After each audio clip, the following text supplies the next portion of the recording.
अस्सलाम वालेकुम रहमतुल्लाहि बरकातहू। जमात अष्टम मज़मून जोग्राफ़िया सबक नंबर 2 ज़मीन का अंदरूनी हिस्सा के लेक्चर नंबर 2 में आज हम जोग्राफ़ियाई वज़ाहत के बारे में पढ़ने वाले हैं। दिए गए वीडियो का मुशाहिदा कीजिए। गर्म करने से पहले दूध कौन सी हालत में था? गर्म करने से पहले दूध माया हालत में था। दूध को गर्म करने पर क्या होगा? दूध आहिस्ता आहिस्ता गर्म होगा। दूध में उबाल आने के बाद इसमें से भाप निकलेगी। कुछ देर के बाद दूध पर गाढ़ी बालाई सतह दिखाई देती है।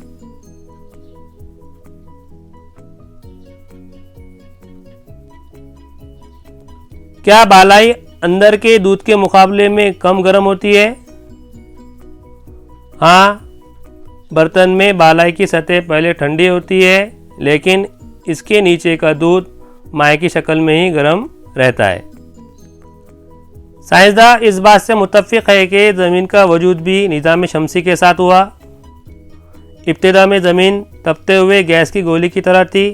अपने महवर पर घूमते घूमते वो ठंडी होती गई। ठंडा होने का अमल ऊपरी सतह से ज़मीन के मरकज़ की जानिब होने की वजह से ज़मीन का बैरूनी हिस्सा या खशरे अर्ज़ ठंडा होता गया।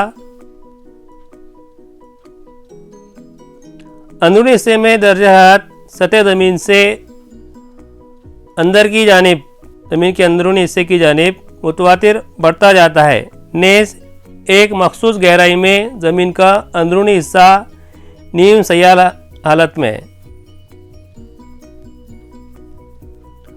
ज़मीन का अंदरूनी हिस्सा कैसा है, इसके बारे में आज भी इंसान के दिल में तजस्सुस मौजूद है।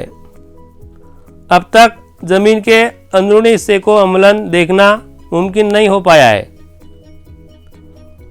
माहिरीन अर्जियात ने मुख्तलिफ तरीक़ों से मुताला करके कुछ अंदाज़े लगाए। इसके लिए आतिशफिशा से बाहर निकलने वाले मादों और ज़लज़लों का मुताला किया। साथ ही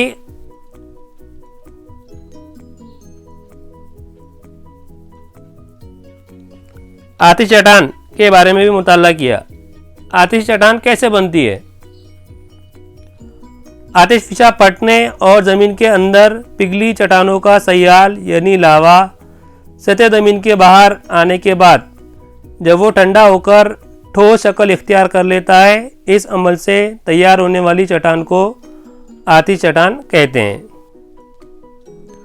माहिरीन अर्जियात ने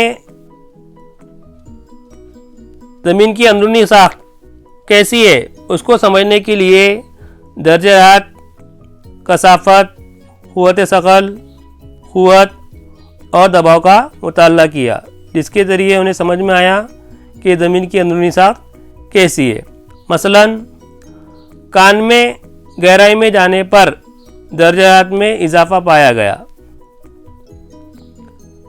आतिशफिशा के फटने से बाहर आने वाला लावा गर्म होता है।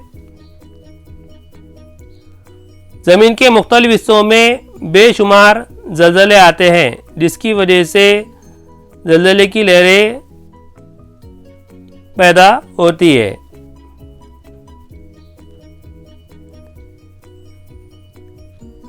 ये लहरें ज़मीन के अंदरूनी मरकज़ से सफ़र करती है। ज़लज़ले की लहरों की सिमत और रफ्तार का मुताला करके ज़मीन की अंदरूनी साख्त के बारे में अंदाज़ा लगाया जाता है।